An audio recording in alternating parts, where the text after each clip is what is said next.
Flyover state of film was shot in front of a live studio audience.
What episode is it again? 73? 73. All right. Episode 73 of Flyover State of Film. As per usual, I got the boys with me. Yusef, Joe, and Brian. Guys, how we feeling this week? I'm alive. Tremendous. Had a really easy day. Didn't have a freak out. I'm feeling only slightly better than the employee that Joe yelled at today. Well, you're still, yeah, how much have you had to drink since you got home? I've been pounding since 4:30. My guy, let's go. Yeah. It's a good sequel to the last episode. Hopefully everybody enjoyed Joe on the last episode. Oh, that was a Joe-centric masterpiece. That was an Oscar-worthy performance. Yeah, just sometimes you go to happy hour and have a bunch of Manhattans and then come home and have even more beers. And should have like a sorry counter where Joe's like, sorry guys, I'm sorry. I want that, and I want the interruption counter too. I want to go through and do a little ding every interruption. Recut the episode. Well, you normally have news. It's been pretty quiet since these episodes actually started coming out on time. So I don't know. Does anyone have anything for news? Like nothing. I mean, you have the stupid the stupid Knives Out casting every 2 minutes and everyone's bad jokes. I was going to say the joke of insert literally any name has been cast in Knives Out. It doesn't matter because like the first or second one I saw was Gravedigger has been announced as in the cast, and it was just the monster truck Gravedigger, and I was like, that's the best joke right there. Like everybody else should just stop. And that was like 2 days ago. So yeah, I mean I think that's really it. Like everything else is just so let's talk about the thing that made me mad enough to like devote a good chunk of our show to today. Our first topic. So there was an IndieWire, is one of those pretentious, douchey film magazines. They put out their list of the best comedies of the 21st century.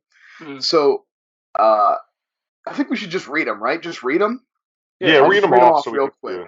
So number 10, Midnight in Paris. That's a Woody Allen film. Burn After Reading, number 9, which is good. I wouldn't call it the funniest comedy of all time. Also not the funniest Coen Brothers movie of the 2000s. Yeah.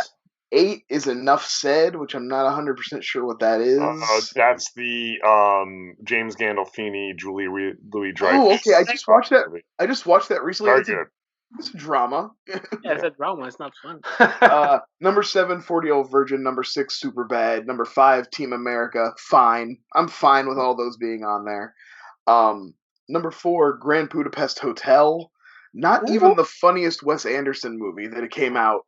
Steve Zissou. Even Royal Tenenbaums is hysterical. Yeah, I don't. Royal Tenenbaums might be 99 though. It might not have come out in 2000. Number 3, Lost in Translation. Not only not funny, just not good. Who wrote this bad. Just a bad movie.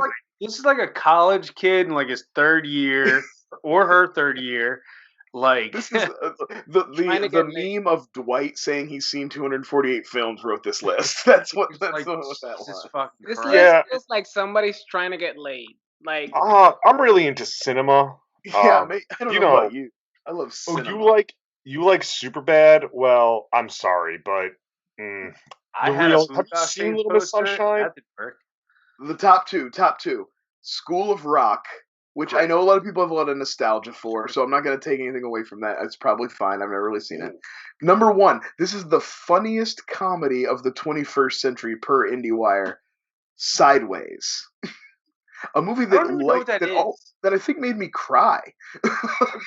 Literally this year watched it. I said, "Hey Laura, like I remember this movie being pretty good. Like I think it's kind of funny." And we watched it, and we were both like, "This is the saddest fucking movie we've ever seen." Right. It's a very it is dry humor, and there are funny moments in it, but it's much more of like kind of like personal also- introspection drama than it is a comedy. It's also very narrow who the audience is for. It's very like a Gen Z, like midlife crisis movie. Yeah, elder Gen X. millennial. No, I'm sorry, You Gen have X. no idea Gen what X. Yeah, I was saying Gen late X. Gen X, elder millennial. I agree. Okay, I agree with you That's there. what I meant. So anyway, it inspired us. We all got fired up about it, and we decided to do the Flyover. And we didn't want to make it a special. We couldn't wait to do a separate episode. We're just like, no, we're just going to do it right now. We all burned out a top 10 list with some honorable mentions. So, Yusuf, I'll let you take the reins and kind of guide us in how we want to do this. You just set us loose. All right, so I asked the boys to send that over to me because it's been a while since I've done a spreadsheet, and I love making spreadsheets for the boys. And I put all the top tens and the honorable mentions in a spreadsheet. I gave them values depending on the rankings, and then we created our Flyover State of Film top 5, which we're gonna reveal at the end. We're gonna save that, and there's also only one movie appears in all of our top 10. Maybe you'll deduce it by dimensions, but there's only one common denominator amongst us. That's what makes this show. You might look at this thing and see 3.5 white guys, but really we're a very diverse group. The film bro. We're stereotyped as film bros, and we're not. No, we're bullies. No, my taste isn't nearly good enough. Do you see how I ragged on all those movies? Yeah. So we don't want to mention all those 10 movies like in detail. So each of us are gonna mention our 10 through 6. We just mention them out. I'm gonna put up a graphic while you guys mention it, which Joe is gonna make for us. This beautiful graphic with all our lists, so you can hit pause and judge us at your own free will. And then each of us post that on Twitter too. We'll post it. We'll make sure anybody who follows us on Twitter can check that out. Yeah, we could run a poll, and we'll do a poll and see who has the best list. Best list, sure, yeah, let's do that. Yeah. I love losing the polls, guys. It's one of my favorite things. If we're better. Never won a poll. Never. I thought you won most handsome. No, God, no. And once we reach our when we run fattest, I'll be in it. I don't know, man. I'm catching up, man. I'm going. I'm there. So once we reach our top 5, then we're actually gonna go deep in. Everybody says they're 5, and then they're 4, 3, and so on and so forth. So, sure. Brian, how about you? I sent all of you guys your list on Twitter just in case you don't remember your top 10s. No, I got it right here, but I got it right. How about you read off your 10 through 6 real quick? All right. We'll just burn these off.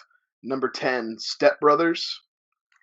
Number 9, A Mighty Wind. I do want to caveat that one in saying that I love A Mighty Wind. It's not my favorite Christopher Guest, but it's the only one that came out in the 21st century. The other ones are late 90s. Best in Show wasn't. Best in Show's a 99. Damn, such a good year. There was a couple 99s I got burned on as I was looking. Number 8, Brothers Solomon. Number 7, the only one that probably could have been on IndieWire's list, Swiss Army Man. Definitely got a dramedy vibe, but it's about a farting corpse. So yeah, it's hilarious. And number 6, one that I almost forgot about because I thought it was from the 90s, Super Troopers. Great. Yes. Ooh, I thought that was your number 5. Oh no, I think I switched it. Did I flip it out? Yeah, you put Super Troopers. Ooh no, 5. I might have just botched this whole thing already. Yeah. Sorry guys, it's the end of episode. You're good. Cancel. Canceled, Brian. Your number 6. Super Troopers is number 5, and number 6. I'll talk about it more when it's my time. Number 6 was actually This Is the End. Yes. Sorry. Oh, great pick. Oh, great one. Yes. Joe, your 6 or 10 through 6, please. Sure. This then was an honorable mention. So I went completely as pure comedies as I possibly can, because just to dodge from the other list. 10, I had to give it to my wife. Not another teen movie. We have a whole episode about it. Long Shot. I love that movie. I think it's really charming and really funny. That's a recent 21 Jump Street. I kind of also wanted to encapsulate 22 in that because those movies were so funny. Mhm. Hot Tub Time Machine. I just have such a soft spot for that movie. That's an honorable mention on my list. Number 6, which could have went higher, but I did some critical thinking. I think between 1 and 5. I Love You, Man. Nice. I only saw that once. I Love You, Man. I Love You, Man. I think it's in my honorable mentions, and that trickled in with like role models and stuff. There was like a couple Paul Rudd movies that ran together there for me. It's one of those movies where I go, holy, like at this time I go, oh my god, it's like 10 years old already because it still feels very like fresh and relevant. I was watching it the other day with my wife. It holds up.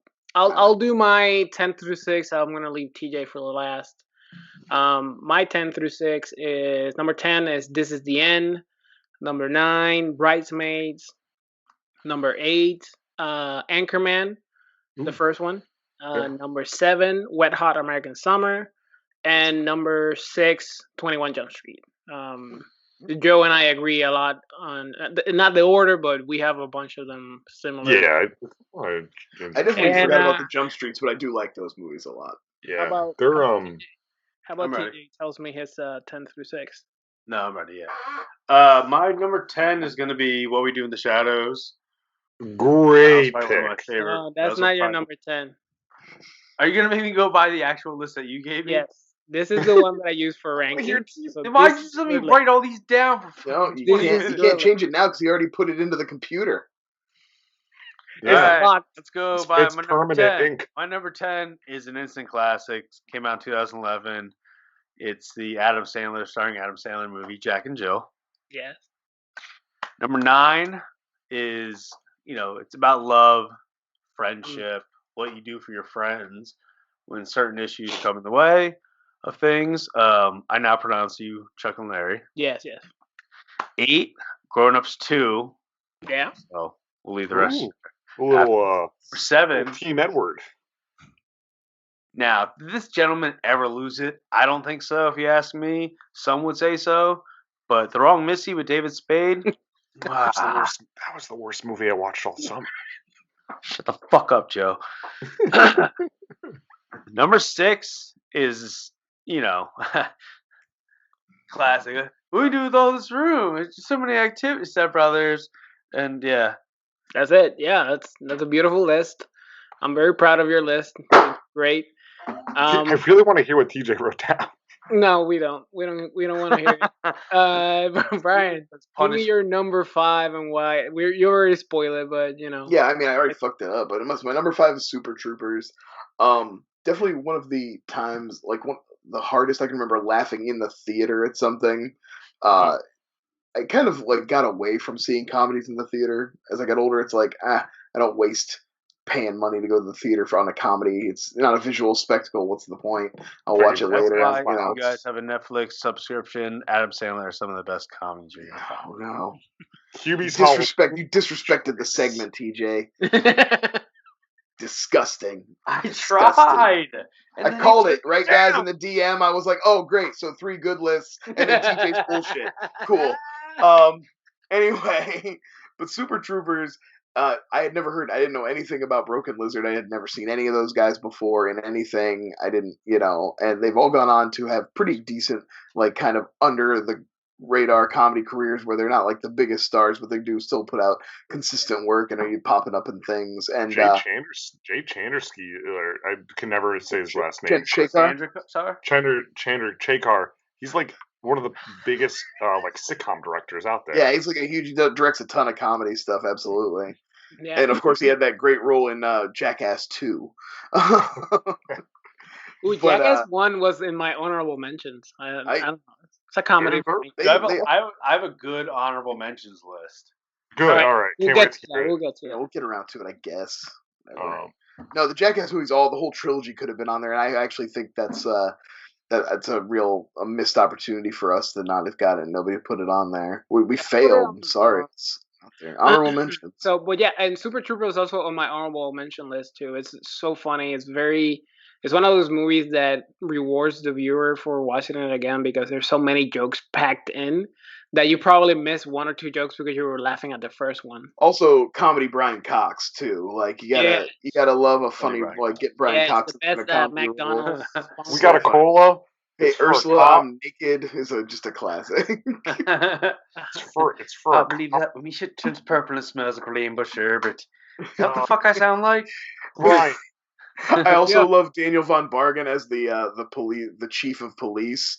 One of my wife and I laugh about it all the time when Brian Cox is like, I know we don't like each other, and he goes, I like you. So funny. I love it. I want to do that to somebody so bad. I like you. Brian or anyone. Is this the only representation of Broken Lizard on these lists? Yeah, probably. I mean, I am a fan. I do like I like Club Dread a lot. Actually, I think the Slammin' Salmon is a very underrated one because they kind of had fallen off the radar by the time that came out. I like Beer Fest a lot too. Yeah, Beer Fest is fun. Beer Fest is fun. Joe, what's your number 5? Mean Girls. Nobody had this anywhere. Oh. This is like you have two that are. This is when I get reminded that Joe's a baby. Yeah, I really wanted to get like some variety in it instead of just like the Judd Apatow lane. And Mean Girls is hysterical, and I think a big through line through a lot of these great comedies is quotability, right? Well, it's written by Tina Fey, right? So I mean, like legit comedy pedigree. I love Tina Fey. Like I think 30 Rock's the best sitcom or the best, comedy on TV in the last 10 years. So it pound for pound holds up really well as a comedy too, like Mean Girls. Like it's still really funny. The girls have just great chemistry and the jokes just hit. I absolutely love that movie. And it kind of like a lot of these they age well. Good comedies age well. Oh yeah, no shame. Actually, I respect this. Yeah. I respect the pick. Yeah, I mean, I've rewatched it a lot. It just wasn't one of those movies that popped into my head. But when I saw it on your list, I was like, yeah, that's a fucking funny movie.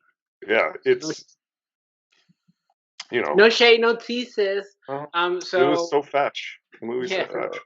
My number 5, What We Do in the Shadows, 2015, Taika Waititi. That wasn't mentioned. Jermaine. No, it was mentioned. That's because it's up the ladder, baby. No, he knows what he's doing. So yeah, that fucking movie is so goddamn good. It's completely different from my other picks in terms of humor. The way that they utilize the documentary style to just, I don't know. It's a mix right between. Up there with This Is Spinal Tap as far as mockumentary. I mean, I have Mighty Wind on my list also. I love a good mockumentary. Yes, but that's what I was gonna say. Like it's amongst the Spinal Tap, the classic mockumentaries, but it feels like it took 2 genres and mixed it 3 genres, which is horror, the mockumentary style, and also comedy, and it just created its own thing that it was so well done. And the spin-off series is so fucking. The show is much better than it has any right to be. Yeah. Is this like one of the first movies that has the series is just as good, if not sometimes better than the movie? Because I couldn't.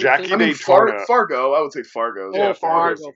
But Fargo's Fargo. Jackie Daytona episode Jackie Daytona, is probably the funniest episode ever written on television. It's like, whoa. Oh my god, it's Jim the Vampire. Hilarious. No, that's a really good pick, TJ and Yusuf. It's also Brian's number 4. If you want. Yeah, it's my number 4. Oh, okay. Cat's out of the bag, guys. We're just gonna go through my top 5 now. Joe. Actually, TJ has a good pick at number 5. TJ, go ahead. TJ with your 5. I love you, man. Yeah. That's good. Great movie.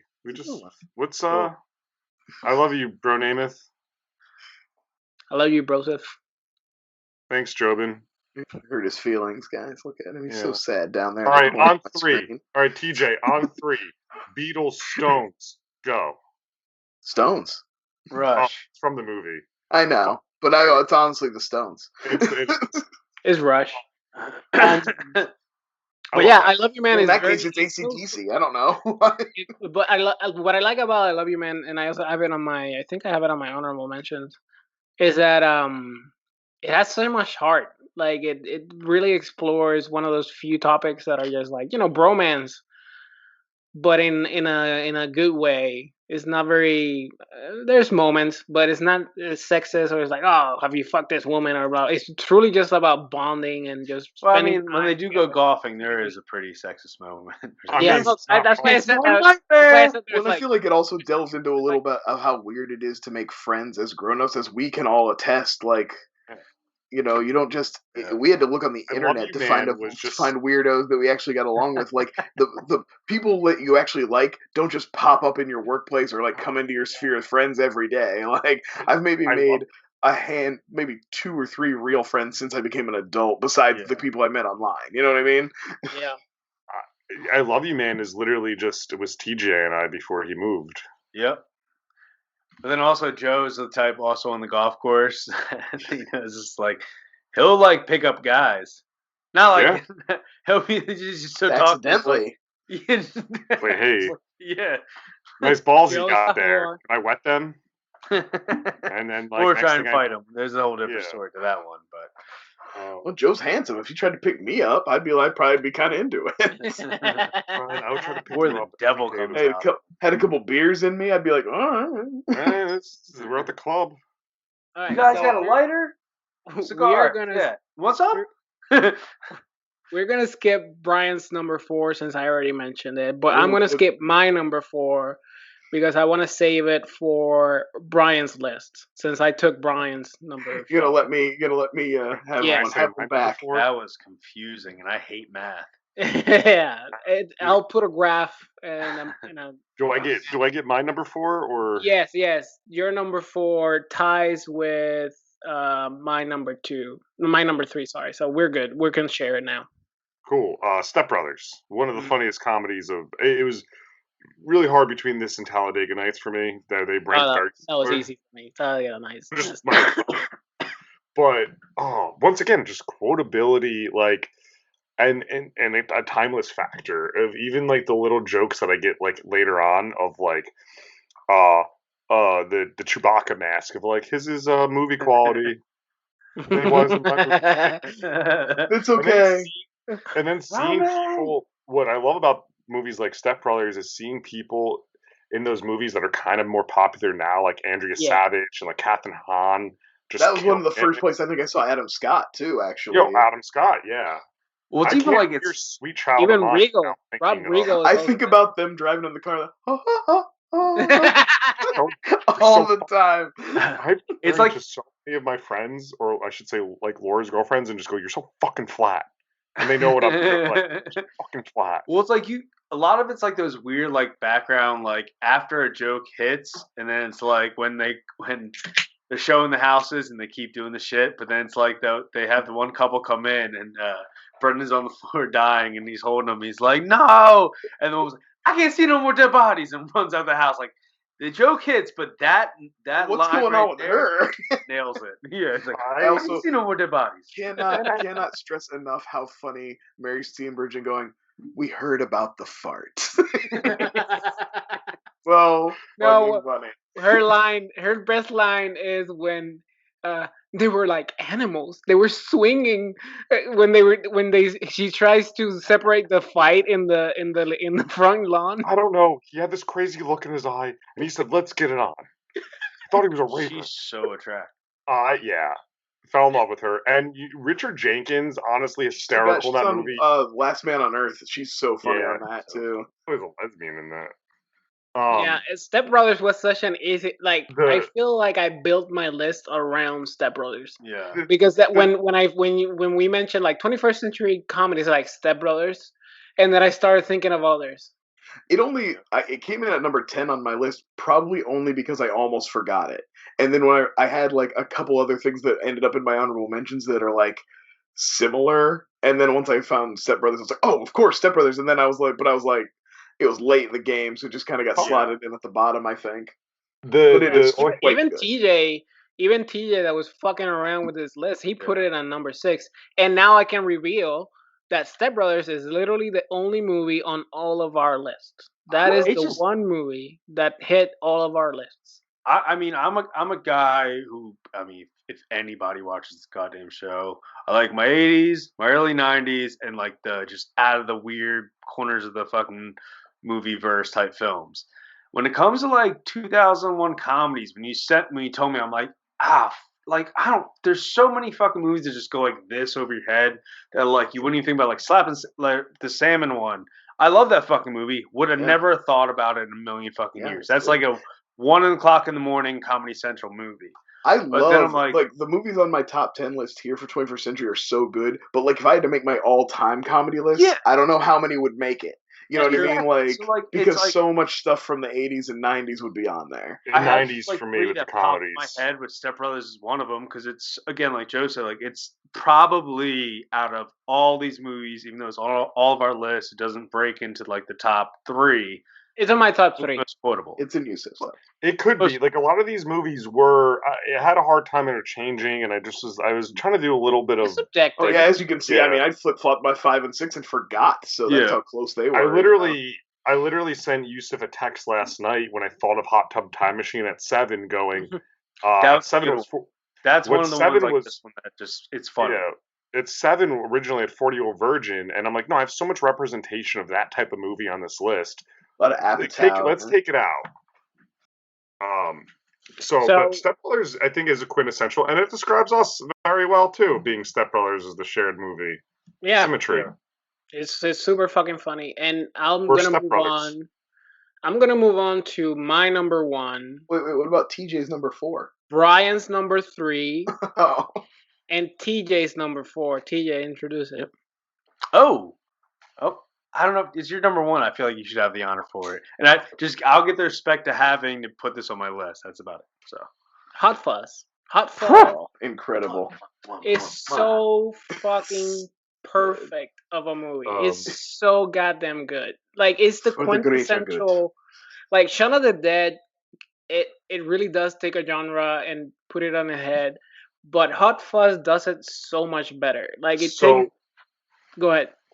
Oh no, I was saying for myself, they said I purposely want pure comedies on this. I tried to take as much genre, even the horror comedies or something like that, away from it as I could. Just want to put that out there, well, like that's I what put makes, Tucker I was and gonna say Dale that on makes this. sense. That Not Shaun to of the Dead is disrespect like, Hot Fuzz, I guess. Yeah, I don't no. want to disrespect Hot Fuzz. Shaun of the Dead is a top Halloween. I mean, it's a great comedy all around. It's a top Halloween, like, great zombie spoof. You play like fucking that, then Dawn of the Dead, or if this list is horror comedies strictly, maybe number 1, maybe Number like one. top, But definitely so- top 3. Yeah, for there being a sequel or a follow up to what Edgar Wright gave us the first time, he just took what. I mean, you go ahead. It's just like the action, the comedy. It's To reference the Rocketeer episode, it's a great use of Timothy Dalton. Yeah, oh hell yeah, Yeah. he's great in that. It's smart without being too showy, and like I think that was his problem. He got up his own ass a little bit with the next little. one, with the World's bar End. crawl one, where it Yeah. was like everything had to be like kind of tied in and like it was like there's a lot of that in Hot Fuzz too, and there's detail in Hot Fuzz, but like it feels like it's still having fun. It doesn't feel like it's I don't know. I just think there's so many, and also there are, and this is probably almost in all of Wright's movies, but in this one I feel like it shines the best. Like, it's not only the script, it's not only the performances, it's also the editing. The way that the editing works, it also punctuates a lot of the jokes, and he it uses elevates. that action movie style that he kind So of good. It's I so good, mean- honestly. It's one of the best movies I've ever seen, and it's so rewatchable because, like Step Brothers, it's very quotable too. It a lot of moments that you go like, okay, here comes the goose moment, or here comes I'm the. gonna. Well, he has There's, one thing you didn't have. A I'm great gonna big bushy reveal- beard. he's like, he's just, even like the stupidest lines where he's like, "You got a mustache." He's like, "Yeah, I know." He's just Yusuf, like the or stupidest anyone, line. what year did Hot Fuzz come out? 2009? 7? 7? 7? Okay, 2007 was so a good I'm year. actually gonna. So later on in the show, we're gonna talk about movie posters, but one of them actually was. So I picked 3, and one of them was Hot Fuzz. Me and my friend loved Shaun of the Dead. I remember leaving the theater and was the promo poster for Hot Fuzz and seeing Simon Pegg and Nick Frost on that poster and being like, oh shit, they're in another movie because I'm not hawking movie news. And that's I know TJ noted it, but he was coming in so hot off of Shaun of the Dead that like the expectations were pretty high, and sophomore efforts are notoriously difficult to land, and he killed it. He killed it. So my list is pretty much depleted except for my number 2, so I'm gonna leave it for Joe's number 1. Oh. I'm gonna ask Brian, what is your number 2? My number 3 and then we're now? gonna I think we're up to my number 3, actually. I haven't done my number... No, number 3 was Hot Fuzz, sorry. Hot Fuzz, baby. So we are at my number 2. Yeah. Yes. Does TJ need to do 3 before I do 2? No, I want to save TJ for last. All his 1 through 3, we can leave it for last. We can talk all amongst ourselves.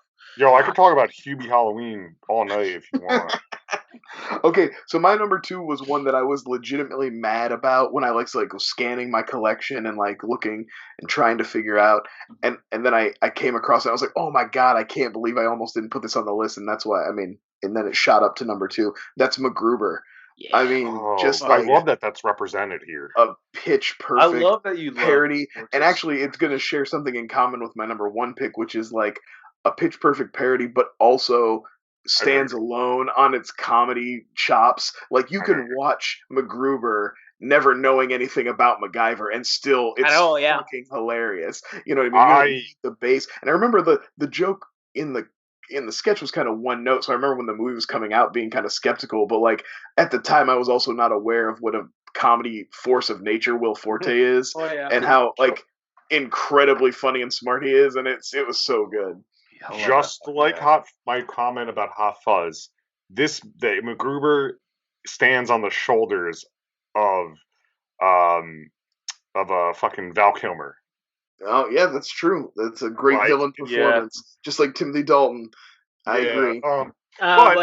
What I also love about MacGruber is Will Forte. A team of professional wrestlers. I love that.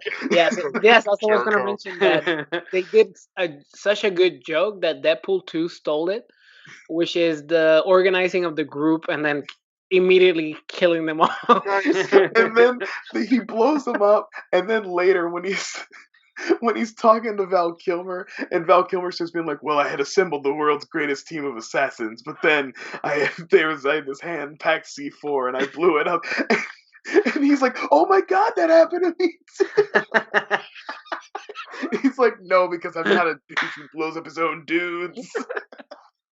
Well, it's so funny. It's Will Forte's performance that, guys. Oh, I mean, there's so much him humping at the gravestone by himself when the guy sees him humping his ghost wife at the gravestone is so funny. The whole thing with the guy, the guy with the license plate, he's like a psycho about finding the dude with the license plate. That's all hilarious. There's so much good stuff in it. Just the joke of him always taking the cassette deck out of his car whenever he gets out and carrying it in with him, that is incredible. Guess who used to take the cassette deck out of their car? My mom. Yeah. Oh, hell yeah, I bet. We were telling Harrison about how, you remember how the CD player used to just have the front? You would take off the plate. Yeah. Oh, yeah. My brother used to have that, for sure. All right, so number 3 for Joe. All right, so I went with Wet Hot American Summer. I was like, nice. I think Yusuf, you had it on your list. Can't think of another movie that even spawned great comedians out of it, but just so funny. I remember as a kid, these girls we knew from I'd say middle school-ish when we were finding weird comedies. These girls we knew, me and my best friend Chris, lent us this movie's VHS tape, and it was like, we don't know what this is. It's not in Blockbuster. And they were eventually could we get it back? We love that movie because we watched it so much. It's so fucking funny, and it just it's really good. I know I'm kind of a broken record on all these comments, but it just gets funnier the more I watch these movies. We just catch more of that. That movie, every from background shots to just the smaller lines that are bigger than the jokes. You catch something different every fucking time. I watched it a couple months ago after I watched Frasier, And even just watching like David Hyde Pierce be the other astrophysicist, and after seeing all of Frasier, I'm like, Niles is hysterical. So good. I love the the bit about them going into town Oh. and having the bender, and then it's like they've only been gone like an hour, but they have like the full on like It influenced my comedy. Like I feel like when we were talking before the show, peel back the curtain a little bit of like recording one day when we get back together, recording a new intro.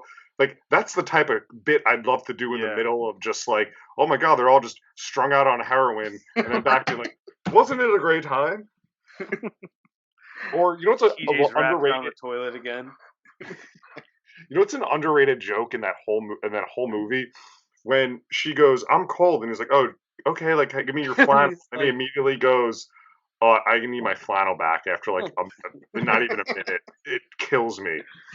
That, and I was gonna say there's like I think the most underrated bit that people kind of forget about is the whole thing with Molly Shannon and like the kid consoling her, and then they're kind of like in a relationship at the end of it. So funny. I just love Molly Shannon too. Like I think that's what she's one of those like that era of SNL produced some really funny women that like don't get enough attention. Shout out to Superstar Rachel Dratch. Rachel Dratch? Yeah, Rachel Dratch is hilarious. Superstar's a hilarious. Sherry O'Terry. But also, I think Anna Gasteyer doesn't get enough. Anna Gasteyer. Like, she's such a great straight woman. She's so funny. So let's push to Joe's number 2 because Brian's number 1 is my number 4 and Joe's number 1 is my number 2. We don't have to do mine. No, we're good. We're gonna do it. We're gonna get there. We're gonna do it. We're making great time. Shane. We're saving the best for last. So I Joe, already know. I think I know what Brian's number 1 is. So my number 2 is a movie I mentioned a ton. It makes me laugh. It's probably the most watched comedy of this decade. Like this decade I've watched. It's Pop Star, Never Stop Stopping, The Lonely Island. I listen to the soundtrack. I have the vinyl. Like it kills me. I'm not gay. Yeah, not gay. Chicken wings, not gay. But I've never seen it. Like fuck Bin Laden. Like but there's once again like there's these layers of jokes of like making fun of all these recent pop stars of the time, but maybe because I still remember when they were like the popular, it just fucking kills me. Yeah, it's very funny. It's very well constructed, and it plays also with the what Brian's number 1 pick does is like making fun of the biopics that make for especially that Justin Bieber. They really did take a lot of from the Justin Bieber Never Stop Talking.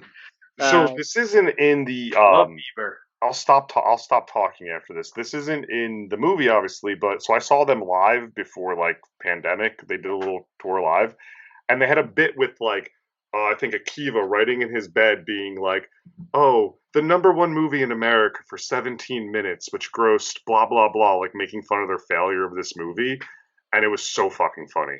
Like, yeah, it's kind of sad that it was a failure because it has gotten like a whole huge cult following.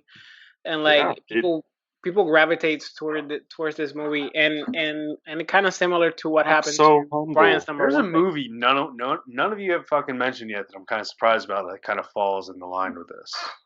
Brian's number 1 pick. Go ahead, Brian. Okay. Oh, fucking Walk Hard, man. I was gonna say I'm waiting for it. I was like, that's my number 4. Most rewatchable. He ain't got no best performances, best music.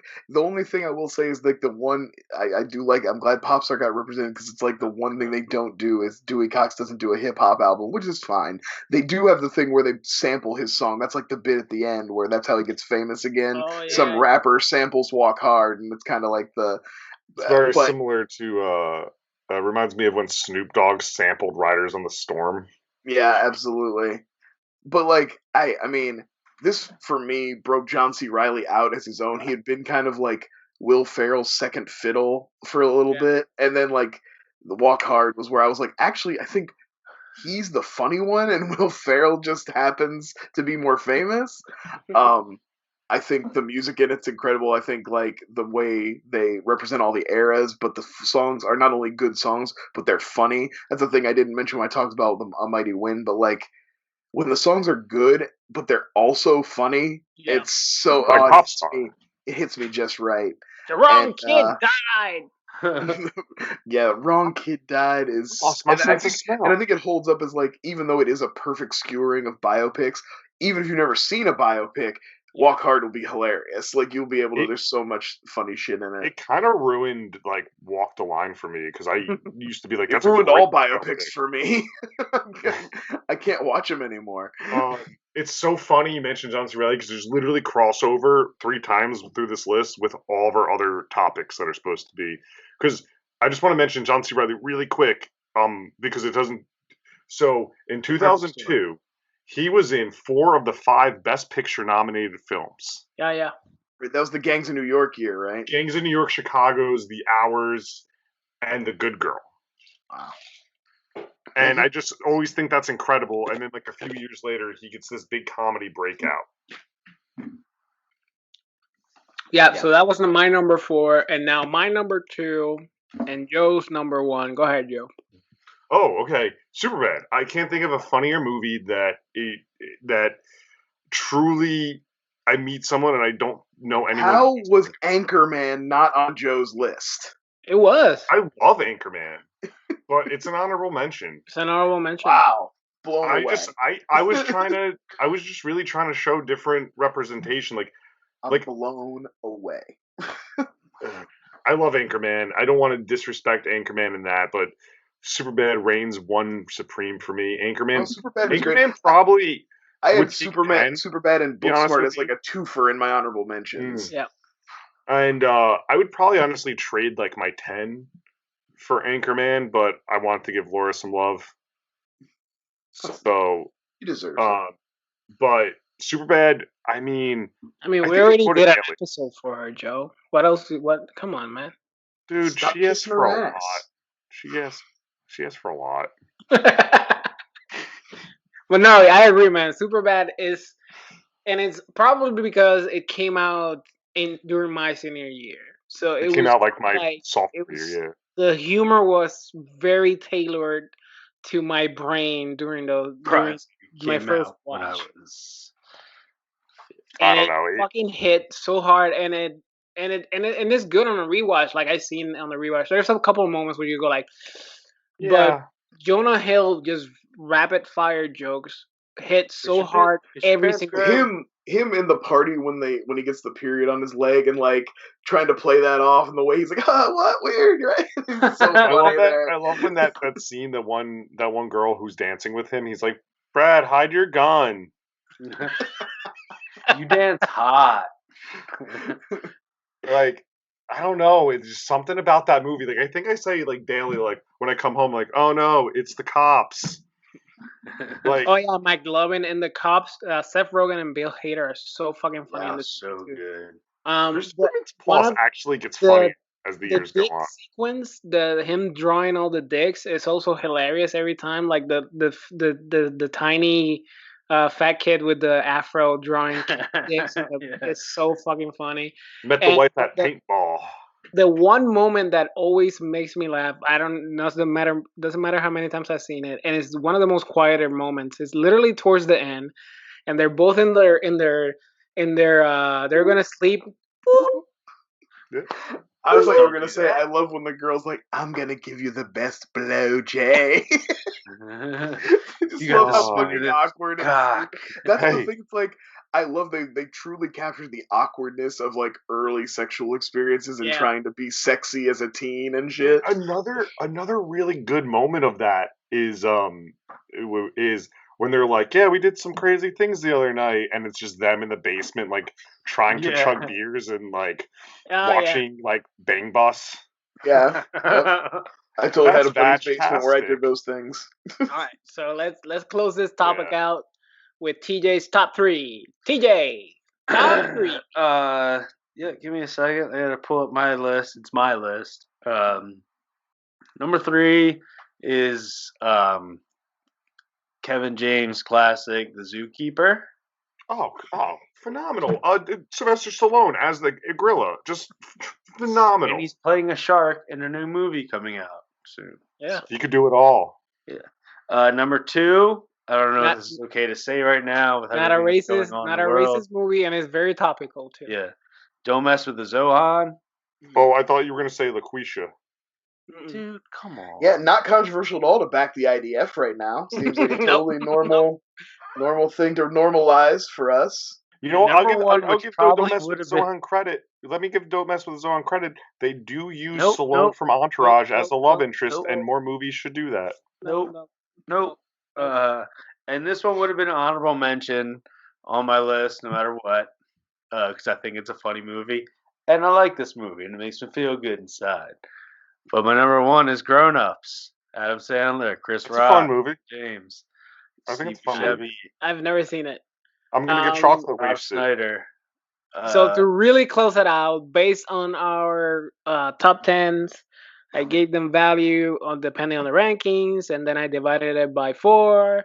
Our number 5, What We Do in the Shadows. Number 4, Walk Hard. Number 3, Superbad. Number 2, Step Brothers, and number 1, Hot Fuzz. Nice. So that is the Flyover to the film. Top 5 It comedies does- of the 21st century. It I does see seem him on the wrong not to screen have right now. Anchorman on this list. If I remember to edit it in, this is here. Look at it. All right, guys, that was Dude. an awesome. I'm glad we did that. It took time, but you know what? It was worth doing. Joe, what is your topic? Oh, okay. So there was another viral tweet going around this past week, and it We're all was about best. talking about viral tweets this week. We're very topical. It was best like 5-year run of anyone, and they used Bill Pullman. No, it was Bill Paxton. I'm sorry, Bill Paxton. It wasn't even a joke. I just brain farted. Bill Paxton as their example of his 5-year run. I don't have it on hand. I got it right here. I'm just gonna start. Oh, Ryan's okay, gonna you read go. it off. Tombstone in '93. Then it was True Lies, Apollo 13, Twister, Titanic, and A Simple Plan, all in a 5-year span. So, I'm just gonna ramble mine off. I think we could speed kind of through these a little bit. My guy is Tom Hanks from '92 to '96. Ooh, all right. And that's A League of Their Own, Sleepless in Seattle, Philadelphia, Forrest Gump, Apollo 13, Toy Story, and That Thing You Do. Damn, that's and then I think he takes a year off, and then like it's something else after.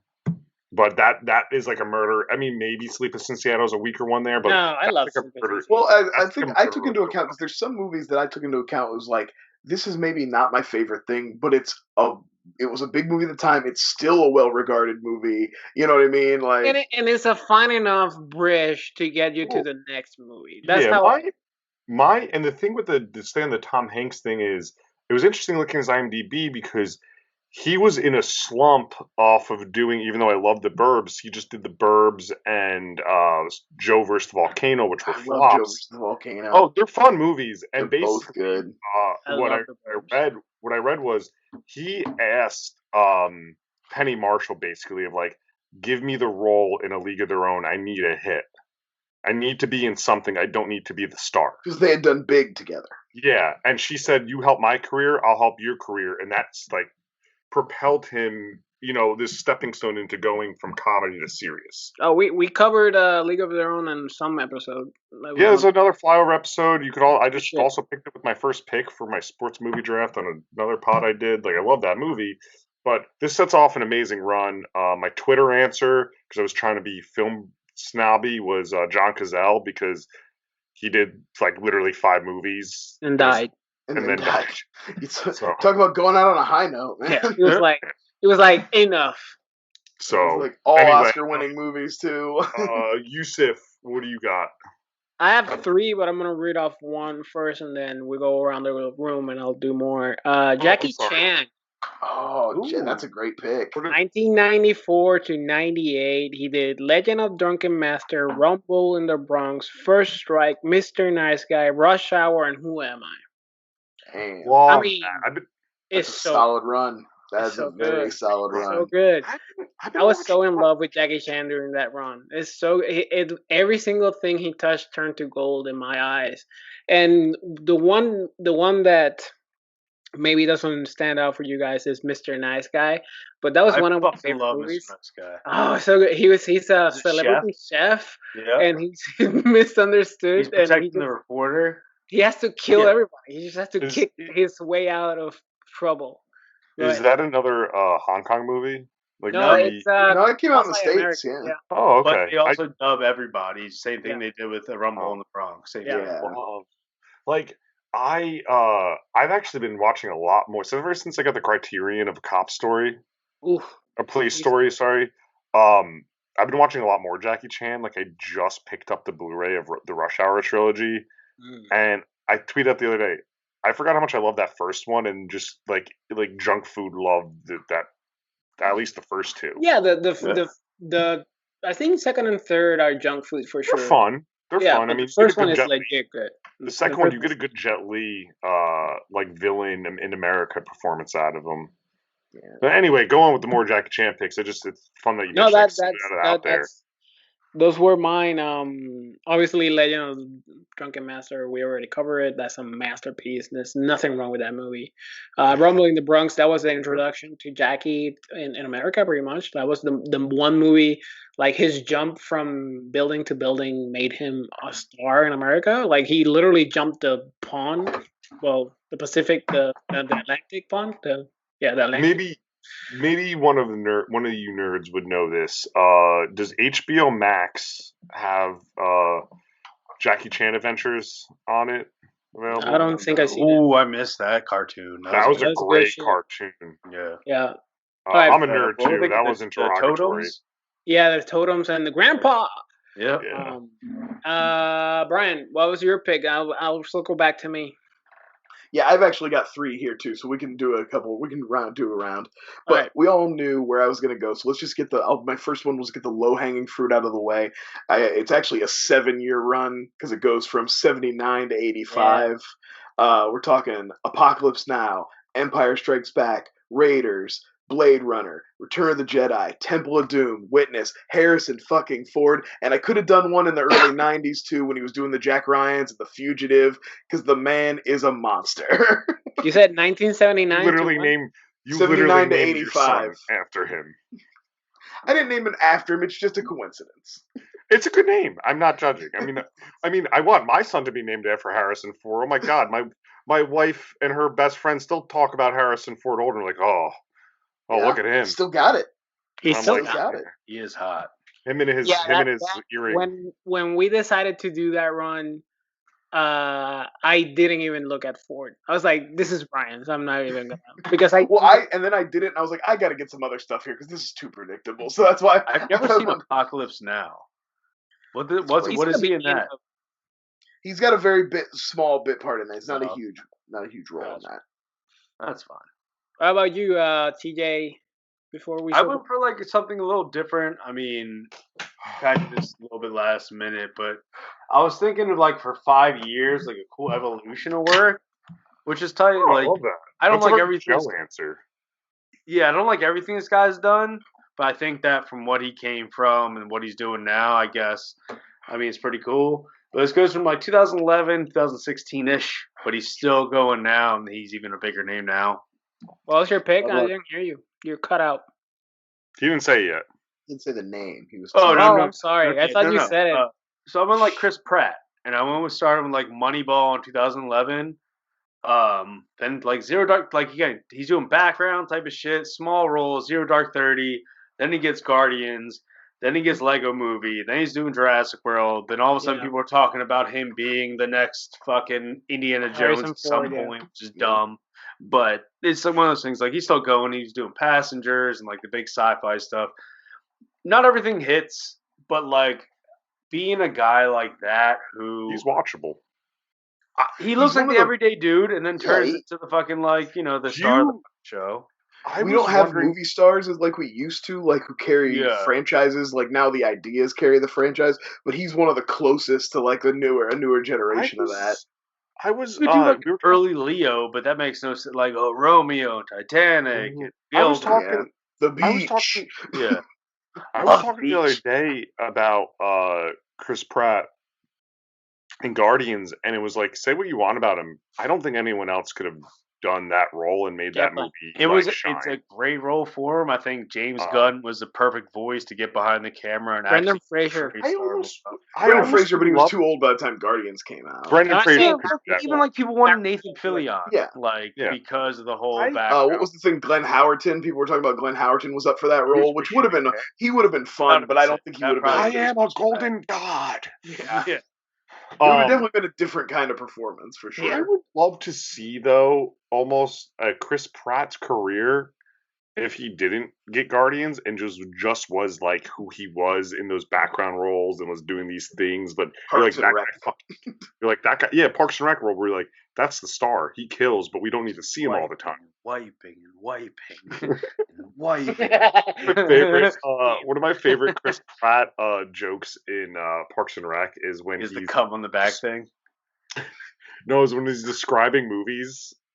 Like when I think the TV goes out on the election night, he's like telling the plot of Rambo or whatever. First plot of Rambo and Air Bud. Yeah. Like that's just funny. Like I wouldn't mind seeing him because he played like a best friend at some movie. Like what was it, 5-year engagement? 5-year engagement. Point. Yeah. It's like those type of roles is pretty cool for a guy like that. But like, the evolution of where he went to where he's at now. I mean, he's gonna have fucking the new Jurassic World he's gonna make millions fucking off of. The new Guardians. He's got a movie coming to Amazon or something soon too, doesn't he? Oh, which is like okay. I don't. That's a news thing. Is that dinosaurs again? Because the motherfuckers. No, it's a time travel. I think it's aliens or something. I don't know. Aliens. All right. He's a fun pick. Good pick, TJ. That was actually I didn't even consider him. That's actually a good pick because it is a good string. Before he became kind of unlikable, but he still. Yeah, well, this is when you're able to pump all these fucking. This is where you know too much about his personal life, and you're like, oh, that guy's kind of an asshole, but he's like, still good at things. You know? To be honest, like The Rock's been on this for what, like 10 years now. Where it's just like he's like Ryan Reynolds with baggage. Right? Like everyone loves Ryan Reynolds because he's a funny asshole. And Chris Pratt tries really hard to be a good guy, and he probably is, but there's other things going on in his life that I don't care about. Can I ask you guys one question before we move on? I'm sorry. Sure. Chris, or your honorable mentions, Chris Pratt or Ryan Reynolds for Johnny Cage in the new Mortal Kombat? Oh, Ryan Reynolds. I think Ryan Reynolds can do clips better.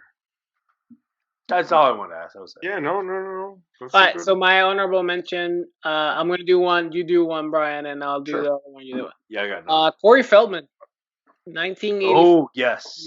I was just talking to my wife about this because we were watching, I got the Shout Factory Friday the 13th set, and we were watching Friday Part 4, and I was like, he's so good. So, yeah, 1984, Friday the 13th / Gremlins. 85 Goonies, 86 Stand By Me, 87 The Lost Boys, 88 License to Drive, which is a cult classic. It's not the best movie in the world, but it's a cult classic. No, it's one of the best ever. 89 The Burbs. It's such a good run. It's a killer run. And then after that, he goes on to even do all the Corey Haim and his stuff, which you're not going to get too much on. More Lost Boys stuff because those sequels started in 98. They did a whole they did all Dusk Till Dawn thing where they just went fucking off the chains with it. Yeah. You know what I mean? I have an honorable mention. I mean, it's not as solid, but I'm kind of going the way TJ's thinking went on this one. Jim Carrey just had this incredible run from Ace Ventura, The Mask, Dumb and Dumber. That's comedy. Even Batman Forever, whatever, take that paycheck. It's fun. Right. He had a run, all right. I wouldn't say a run of good movies. He was certainly in a lot of movies around that time. The only thing that would make me go, that should deserve to be on that list, is if he had a stake in all the McDonald's toys, the toys, any type of merchandise. He had to have a stake in. If not, all right, let me try this other comedy. This other comedy honorable mention, and I have to check myself here because I wasn't prepared for an honorable mention. I feel like Ben Stiller had a good run too. Chris Farley. Oh, no, Chris I don't think Farley's... Chris Farley had 5 years in him. No, but the amount of movies he made in that short amount of time. Beverly Hills Ninja, Black Some were Sheep, very Tom's bad. Boy. Beverly Hills Ninja is a fucking awful movie. It's Brian, terrible. What's It's your actually what's So goddamn bad. Hey, man. Like this It's isn't actually- just. I don't think you guys understand the game. This isn't just people who were in movies for 5 consecutive years. Pizza. This is Pizza, supposed to be yeah. like an impressive run of good movies. What bums me out always about Chris Farley and Beverly Hills Ninja is Yeah, that's so literally what bad. spiraled his depression. It's terrible. I Yeah. just Brian, rewatched it. what's your It's other pick? offensively bad. Brian, Uh, your other pick. Your other pick. Philip Seymour Hoffman, guys. Yeah. Ooh, my Starting man. in '96 with Twister. You go to Boogie Nights, Big Lebowski, Magnolia, Talented Mr. Ripley, and Almost Famous in 2000. That's a great run. That is Yeah. a great run. And there's even better. There's more movies. I mean, you probably could touch up with even more. But he had such. I was like starting when you get Twister, Boogie Nights, Big Lebowski in a run like that. Yeah. Come on, you carry that. You'll carry it. I'll raise you Wesley Snipes from 1990 to 98. He had King of New York, New Jack City, Passenger 57, Rising Sun, Demolition Man, The Money Train, The Fan, Murder at 1600, which is fine, That's a and fun- Blade that's not funny. / U.S. Marshals. I When think did- U.S. when did Marshals the is an fan- underrated sequel. When did White Man Can't Jump come out? I think it was in 2009. I was saying, could you tie in Major What? League and White Men Can't Oh, Jump? White How Men far Can't back Jump's- can we go with Wesley White Man Snipes? Can't Jump's like White Man Can't Jump's 1992. 94. Yeah, I'll look it up. Maybe I skipped over it. I No, love it's that. fine. While you're looking up, we'll go one more. We had pretty good representation here. I'm glad we got Wesley Snipes. 92. I will go. 92. Yeah, I skipped it. I will. I'll TJ, throw you out my did it. final. I was a Call me month Scott old. Vance, baby.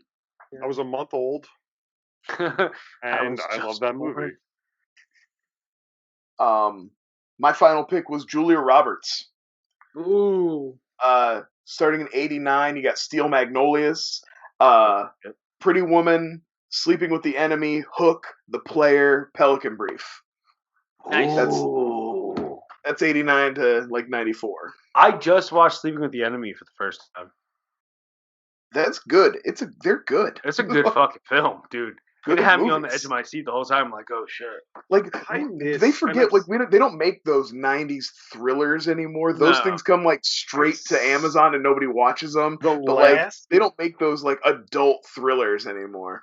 the last '90s thriller like that I remember because those are some of the best fucking movies. There's some I really miss good ones. them. Absolutely. Is The Gift, which is a little more thrillery, but that was the last movie I felt like when I watched it. I was like, That's yo, with this is like something that would have came out like '98 and starred Michael Douglas. Jason Bateman, right? Yeah, it's just Yeah. a creepy movie, but it's this thriller.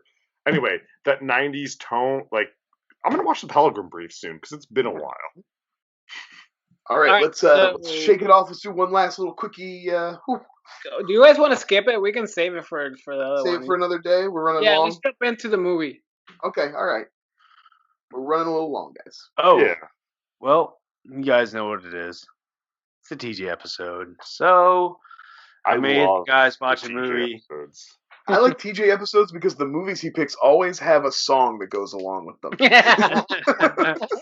Flyover State of Film was built on TJ episodes. This show I would not picked this be movie in 73 episodes without TJ episodes. No, we need the palate cleanse of TJ episodes. Absolutely. It definitely makes everything like the next whoever picks next kind of gets a free like a softball over the plate. You would That's think the so, thing. but it's always me, and I manage to fuck it up. So I thought wish this it was a good soft pick. one. It just got released the week that we shot this episode, or right before it. Thanks to Yusef for releasing these on time. That joke died. 80s classic, just one of the guys. Plot of this movie is that the popular girl at one school, who's also a very smart writer and journalist, is in a contest to see if her paper can get published in, I guess, the actual town paper, whatever the fuck it is, or just be acknowledged as like a high journalist in the school. But she thinks because 2 males are picked, well, she doesn't think. She obviously sees and hears, which you guys, I'm sure, will fucking talk about. That because of who she is and how she presents herself, that she'll never be taken seriously in the writing business. So she takes it upon herself to just cut her hair and throw on a couple extra shirts and go to a different high school and write for them. So, boys, just one of the guys. Anyone's first time watching. It was my first time watching. It was my first time watching. Oh, Brian? No, it came rushing back to me that I had seen this like movie. PTSD. Yeah, it was Yo. it was one of those I didn't movies think I that was I a watched nom, with but I was a nom. my parents. Was Yeah, we this used to movie? have a lot of movie nights where my dad would rent a bunch of movies. He would pass out, and me and my mom would watch the movie. And yeah, I definitely saw this movie. And the reason why is a vivid memory is because we were seated far apart. I was a youngin', and when the COVID boobs was still came out, existing. she almost rushed. Like she was like, "Ah!" trying to reach me to cover my eyes. They do Great movie. fully come out of nowhere. I mean, I didn't know we were going to get right into And the they're boob scene fantastic. right off the top. Yep. But I was generally surprised. I mean, jumping right to the end, surprised when I was like, "Oh, we see her boobs. Okay, cool." no, here's my thing. Okay, it's like, all right, because I'm not a teenager anymore and I've seen boobs before, I Yeah. was like, great, those are fine. But also, my mind instantly went to, her whole thing is to be believable as a man, and she's wearing a tuxedo. She doesn't. Not only does she not even have a bra on, she's not wearing binding or anything to So- keep her strapped down or something. So, Like, not I only it's did- unrealistic enough that she doesn't have binding, but she wasn't even wearing a fucking bra. What So were I you read- thinking? so Do you, I read, what kind of support do you think a tuxedo shirt gives you? And she's So a I busty read- gal. Like, she probably had some troubles. I read the trivia watching this is she did like the whole movie have binding on that actually made her very Of course, she uncomfortable. would have to have. Film. Yeah. But one thing I do want to say, I want to actually talk about positives I liked about this movie first before we just Oh. say like, oh no, Wow. my notes were like she like love even with Billy positives. Zap. Yeah, I'll get into it, guys. Even with Billy Zabka in it, like one of the notes was like she looks like the Karate Kid. And she Well, they looks say like it. They name and check then, it in like, the movie. oh no, they're and then like, as I was saying, One of positive the other about it. girls Like, says it. Yeah, so much. and then, like, I was like, she looks like Machio, and then like I don't know, 10 minutes after I wrote that note, like a girl says it, I'm like, all right, props there, and but she also at the same time, but I she do looks feel like you are saying that it's a positive, but I kind of feel bad for Billy because he always picks on the guy that turns it around on him. And This now is- he's like, this is and the it Zabka ruined error. his record. Now he's like 1-1 in beach fights because he lost that one. He was excited. up before. I was excited to see Johnny Lawrence. I thought Um, he was. I was hoping he would just like bust out some karate on him at the end and like whoop his ass into the sand and just be like, "That's right, I'm Johnny Lawrence." Puts on a She also throws off his tuxedo coat and puts the red one on. Like, she also like one of my it's been notes. me the whole time, motherfucker. One of my I transferred here. one of my notes also was that she looks like every woman to play Peter Pan Well, Ooh, here's my on thing. And stage play. yeah, it's not me and- bad. Sarah could only stomach to watch this movie for a little while with me, but she It's a pointed female out, and I director. think rightly so, the acting in this movie is terrible. I think there's a reason that I barely have ever seen anybody who's in this movie in anything else aside from Billy Zabka. There's like nobody in this movie that was recognizable to me. The acting is abhorrent. The But I brother also is was in like- other things? I was like, the reason this girl got a lead is she is voluptuous but has a little boy's face. Like she has the body of a woman and she literally has the face of like a 12-year-old sitcom star. You know, she looks like the middle Hansen brother, the hot one. My third note, right, was oh no, the jive talk. Because when her brother was like, you gotta be a man, for some reason they were like, let's start talking Oh, black. the brother character. I mean, everything about the brother character sucks so hard. And he gets rewarded, and he doesn't ever learn the lesson. He never gets any better, and he gets rewarded. So I will say- that shit sucked. I will But say yeah, this. feminism went out the window. Like the only thing that this movie had going for it is like women can do it too. It's just a gender. But then she instantly just make it becomes woman. obsessed with the boy. Yeah, but So no, but this, feminism goes out the window when a half-naked woman is upstairs. She's like, yeah, to her creepy, horny brother, go have her. she's up Yeah, there. She's all yours. go ahead. So I wrote my last. So I Also, have the a few- trans jokes in this. There's some.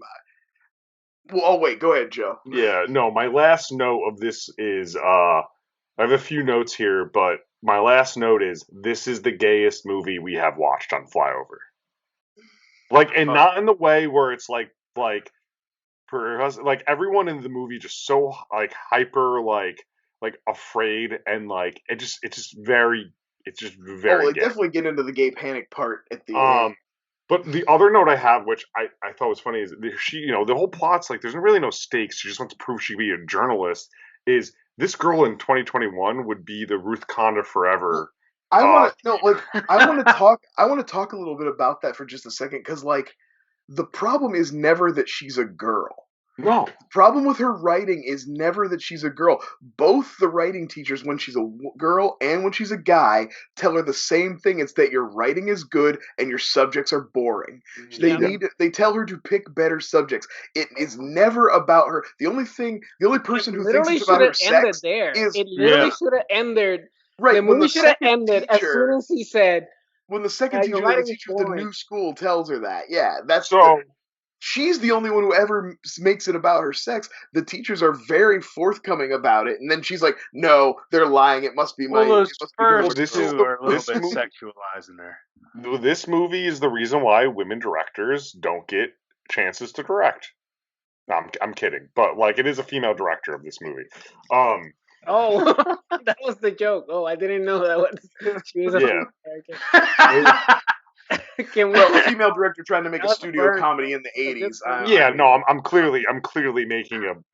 Can we talk about the teachers talking about flunking a 10th grade student? So keep her in this class longer. Talking about her legs. The fuck was Arrest that? Them. Arrest them. Listens. What the fuck? And he was like very old too. Like he was even older than the guy. He was like the older of the two teachers. Well, the one guy had to be the good guy. He's like, "Careful, you're gonna lose your job." He's like, "Hey, it's not that good of a job anyway. It's worth it to bang an underage teen." Yeah. Everyone in this fucking movie is one toe stub away from saying a hard R. I want to real quick. First, I want to throw up the disclaimer that obviously we don't have any trans people on this show. I support trans rights. Trans rights matters. I was wondering about this movie. I don't know enough. I'm not close or haven't talked about this movie with enough trans people to know. Is this one of those movies that even though it's like a bad representation, because it was one of the few representations that existed, that the trans community did kind of take this movie on? Is this like, I wonder if this is like an iconic trans movie because they just had so few to pick from. You know what I mean? Like that kind of thing of where any movie that featured gay characters was considered like a win for the gay community, even though they weren't always positive, because it was just like, hey, we have something to enjoy that like actually like throws out. I don't know. It's not really trans. I don't know if it falls in that bucket because it's kind of the same bucket of Mrs. Doubtfire. Yeah. They're just utilizing the gender to get ahead. They're not actually the gender. Yeah, that's fair. I don't know if it's not something. I don't know. But that's what I'm saying. I just mean because of the lack of representation in general. Was this one of those ones that just kind of got like, maybe even now they like you might have a trans person who like doesn't like this movie but kind of grew up with it and kind of like seeing her dressed like that maybe like spark some things in them or whatever that they didn't understand or something. Like it might not be necessarily that the movie was good, but just that it had meant something to them on a different. I don't know. Just it was something. That's a good point. That's a good point. Yes. So it's funny. I watched this movie. I put it on at work, but I was having a really shitty day at work, and I was watching. I was taking a lot of notes and got the full scale. After it was done, I for some reason was like, I want to see the other movie that this is essentially reminding me of. So this movie and every movie kind of around this is based off of Shakespeare's The Twelfth Night. All right, Joe. Whatever. All right, just throwing some things. So I watched. Amanda Bynes is. She's the man, right? She's the man. Because they're really similar. And that movie, it's weird. It was like, I tweeted up, but it was like offensive in a different way because it was like, more of that modern comedy, so things like kind of worked, but it was still at the same time of like, this is all just of you trying to fuck another dude. At the end of the day, like it's not about like, cause it's all about that movie's all about like girls playing soccer, right? Yeah. And once again, like Amanda Bynes is just kind of doing like a sketch character in that one, and like it's clearly a girl. Anyway, it was interesting to watch these back to back because both were like I hate to say like I enjoyed She's the Man, and what I remember of that is every girl that in college, that was like the one DVD they all had. You'd go over their dorm or whatever. And they were like, "Oh, I have a few movies," and it'd be like, "She's the Man," "The Devil's Wears Prada," When did David like, Tad Hamilton? Yeah, and I always thought it was Tad God. Fuck yeah. Young Tiger was that. so to kind of, and it's funny too, just to put the parallel here is, that was a PG-13 and is clearly R. Is Amanda Bynes also flashes a full crowd on the soccer field to prove she's a girl. You just don't see it. Right, they just don't actually show the boobs in that. But like, it's the same concept. It's like, here, this is the way I have to prove myself. Yeah, I thought that was weird too. It's like there's a lot of ways to prove you're a woman, but she goes straight to just flashing her boobs. and I mean, I will give She's the Man credit. There's some great, like Vinnie Jones is in it, and boobs are cool. What's his name? Fucking Run Ronnie Run. David Cross. David Cross is like anyway. It has a good cast around it. Young Channing Tatum, you could see is like street comedy in it. Could you do a drinking game in She's the Man around the word pussy, like in this movie? No, but I would love to do it around just one of the guys. Like, yeah, they call her pussy so much. Yeah, you would have died of alcohol poisoning. But how many times they dropped that word in this movie? TJ's been with me when we play drinking games. We pound. Games. Can we talk about, now that we're back on this fucking movie, can we talk about I do a jockstrap inspection surprise times a week? Jock check, right? What the fuck does that even mean? Well, when later you see them walking, they're all holding the like elastic of their jockstrap out of their shorts while he's walking around. To be show fair, that they're wearing when I was, them. A freshman in high school, freshman practice, we had a coach that wasn't paid to be a coach, but he's an ex-player who like. Yeah, we had those at wrestling. And he would do two things. They were cut off definitely sweatshirts. not legal. He would do pee checks and cup checks. So the pee checks, if your pee was brown, you had to pee in a cup. And you show it to him. If it had any type of dehydration in it, you had to run like a gasser like 2 miles around the school. And then if you're lined up at practice, obviously defense is out against second team offense, and then first offense on the bench against the second team defense. And he would just come up with a yardstick and just walk by, dink. And if he caught you, ball tap. Ball tap with a fucking yardstick. Now, I got to question if you were dehydrated, the punishment should have been drink a gallon of water, not run 2 miles. That you don't take a dehydrated person and tell them to run 2 miles. Soda, if you drank Gatorade and it wasn't cut in half with water, you got fucking. That's fucking nuts. Yeah. So that's funny. In wrestling, no one checked our pee, but we literally had to take a hydration test to start the season. Yeah. But one of my notes was it would make sense. Well, you talked about being a team, though, right? To have that like kind of weird, like taking like showers and all this stuff. It would make sense if she was like, I have to be on a sports team. Just random PE. It didn't make lick of sense to me. Keep the part in though. Showering after high school sports. I want to remind myself I played high school sports, so leave that in. Wasn't it hilarious when they were talking about her crush? That his dad died, and he was like, "Oh yeah, one of my mom's friends fucked me, essentially." Yeah, and made me feel better. Oh yeah, that's right. Yep. What the fuck is wrong with this movie? Like every 10 to 5 minutes. Yeah, but it's I feel like at some point you realize he made that up because she asked him again, and I think it was like one of those like you make up a story in front of your friend, like my middle school teacher. I don't know. I thought there was a moment where this movie fucking went right over. It's weird. It's weird because like it's just a pervy movie, right? Oh, It's not like the guitarist at the prom, clearly like 49-year-old dude playing the guitar and hitting on that. Hitting on that her 17-year-old. friend who is totally into it. She loves it. Oh yeah, and in the end, she's like, "He's the lucky one." It's like, no, bitch, he should go to Yale. You know what bothered me too about this movie? Why are there so many nerd characters in this movie?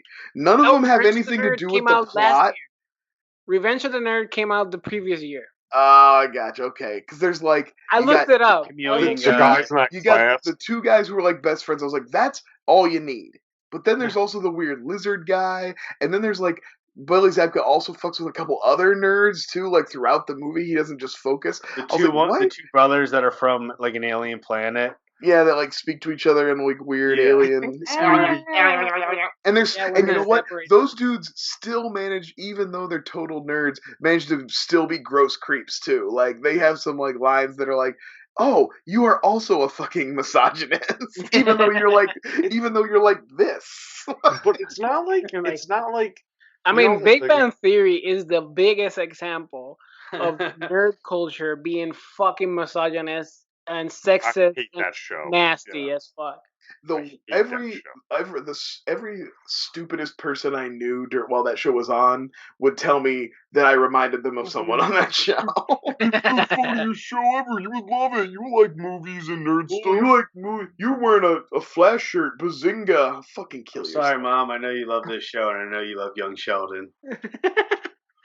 No, My mom it was one of those people I was just talking to. It's true. yeah, My mom mother- doesn't know how to use YouTube, so it's okay. No, Here's it's one one of we'll of those- those. send, this we'll one to send grandma. her a letter with Okay. the link. But like, I'd rather watch like I guess like you know like just like grosser movies, something like Old School or American Pie. Hey, I would have rather have watched Old something School's in my else. honorable mentions. Old school, yeah. So, Also, yeah, a movie I'm so- afraid to watch because it probably does not hold up very well. Heard it. Let's You go said- into the ratings phase. Ratings phase. I like to try to get to that crazy taxi voice when I Oh, crazy taxi. ratings phase. Joe, what are you giving this fucking movie? All right. All right. From Bob. So You gotta give it a take whatever you were gonna give it and then give it one extra point for the boob reveal because it's so wild. So good. yeah, so I think it's a It comes out of 2.4. nowhere, and you know it's They're so good movies. satisfying. I think it's a 2.4 Ooh. shitty journalist review like paper I was whatever. gonna say now, Joe, you have a couple female journalists in your life. Did they enjoy Yeah. this film? They didn't Does watch this- it with me. Did this Thank remind God. them of their Do struggle? not let Sam watch this, please. I am Did this remind will them of keep- their struggle, Joe? guys, you don't understand. Has they do they have to we- dress up as males to get their story published? Guys, you don't understand. I will be banking this for my list of like drinking along movies at some point because I want them to see it and I want them to be horrified. I was thinking, I was like, oh man, Joe's got the perfect friend group to like break this out on some people. Like, Laura was a Like that. journalist. Sam is a journalist. Like, yeah, Don't and ruin my this for me, sister-in-law was also. But I will report back one day with that yeah, because I let will us bring know it when up. that happens. Because Ryan. it is ridiculous enough to do how does this get made this movie to it. Yeah, Yeah. you could. Ryan, I'll get this one all the way up to a 3. You know, I'll get it all the way up to a 3. It's just watch one of those like bottom barrel. It was when you think back on the 80s, it probably like in some people's mind is right up there with the top. But when you go back, it's not even like there's some comedies in the 80s that don't hold up because they're content, but they are still funny and Yeah. good in their own way. This You is can not laugh one of those. laugh at your Like, you can home still alone. laugh at Animal House. You can still laugh at Caddyshack. You can still laugh at. You can even still laugh at a lot of Revenge of the Nerds, even though that's a rough one. But, like, TJ, This movie, it doesn't I have do much have- going for it, except a I do little have- slightly more muscular Billy Zabka, I guess. Yeah, he's super ripped. He's ripped in TJ. this. Right? TJ, I have one question for you. Yeah. Why? What like growing like what was your thoughts before the rewatch of this movie? Like, because I know you treasure a lot of these older movies and like you had like these like obscure like 80s comedies. Like, what was your thoughts pre-watch this? I don't know if I can say those. It might get me canceled. Terry had a Terry, the girl. I'm gonna So give don't this have- mine were movie rated probably like a 3. 2.5 fingerless gloves and table flips. It's okay to have feelings for Terry. That's just totally Yeah, acceptable. she's fun. Like, I just thought, like, what was the? Yeah, and I didn't mean to say that when she had a little boy voice she wasn't attractive, but like legitimately, you can tell that's how she got the job. Yeah, so 2.5 fingerless gloves and table flips. Yusef, what do you got, man? 3 jockstrap surprise reveal When she gets review. the jockstrap on her face, I was like, I don't know a woman alive who wouldn't puke immediately if a jockstrap landed on her face like that. Yeah, that's nasty. Yeah, this is a bad movie. I didn't laugh. I was very confused. I cringed a lot, and I had a lot of questions regarding the adults around this poor Adults were the worst teenagers. part. Also, The how adults long were the are worst Terry and Buddy's mom supposed to be out of town? Like For 2 2 weeks. weeks. 3 weeks? 2 weeks, It- I think. That How'd made she no enroll sense. herself in school and start? I don't know. And there's a Anyway. 14-year-old girl being passed around at the beach. Yeah, Oh. that's true. My first- Oh yeah, and my the fir- sixth and the Sixth grader. sixth grader. Yeah. All right, guys. I think we. She's gonna make him real happy in 6. Guys, I think we move on to whatever Brian has planned for us. We're good. Well, because we're running long, I'm not going to force us to do trivia again tonight. I do have, I always have a movie lined up for each of you to do that though. And the last time we did Fight Night, tonight I have the Bro Bowl. Each of you has been paired up with a movie that reminds me of bros and something I kind of want to revisit. So I'm going to keep it super simple. Each of you is going to pick a number from 1 to 10. Whoever gets closest to the number I'm thinking of that I've already picked, it's already in my head. I cannot be changed. That's 5. the movie we will pick. So, 7.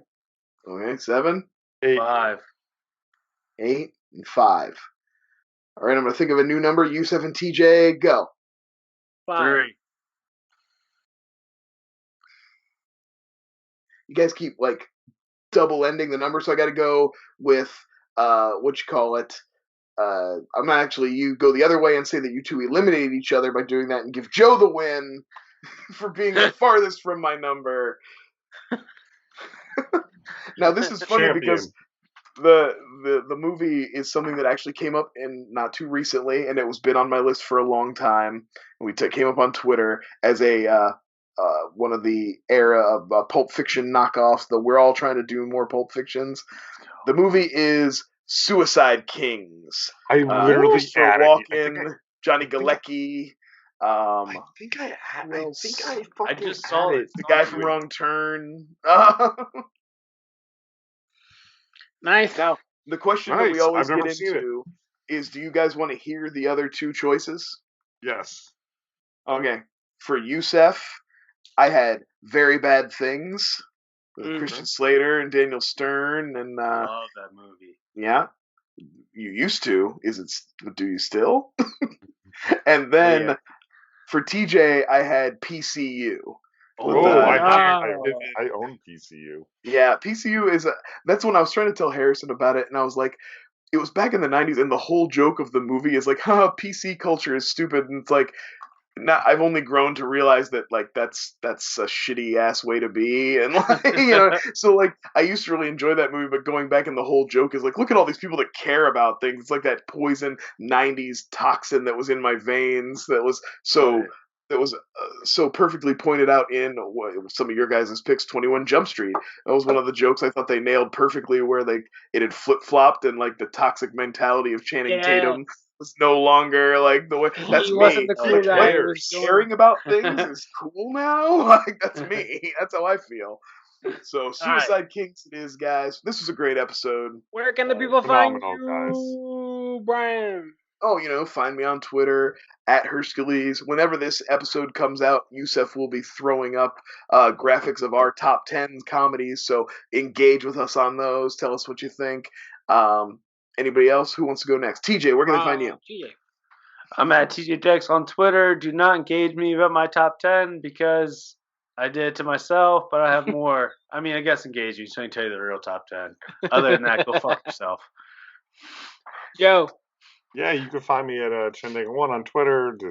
I don't know, Mets are in season, all that bullshit. And you could find me starting a new podcast in with the Flyover brand Flyover State of Fear. Having friends and the FlyBois on as much as they want to discuss horror films because we realize I really like to talk because we only do horror films once every 3 episodes on here, so yeah, right. Yeah, so now I won't be picking. So now we horror need to do it more. We need more. Yeah, More horror. All right. Bye. bye.